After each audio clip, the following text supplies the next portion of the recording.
ಹುಟ್ಟಿದರೆ ಕನ್ನಡ ನಾಡಲು ಹುಟ್ಟಬೇಕು, ಮೆಚ್ಚಿದರೆ ಕನ್ನಡ ಮಣ್ಣ ಮೆಟ್ಟಬೇಕು. ಬದುಕಿದ್ದು ಜಟಕ ಬಂಡಿ, ಇದು ವಿಧಿಯೋಡಿಸುವ ಬಂಡಿ.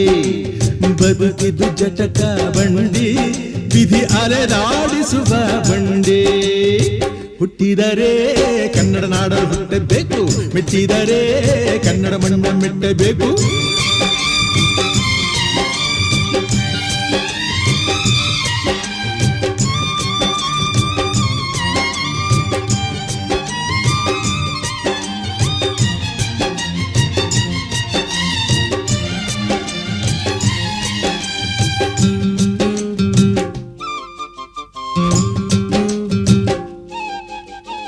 ಕಾಶಿಲಿ ಸ್ನಾನ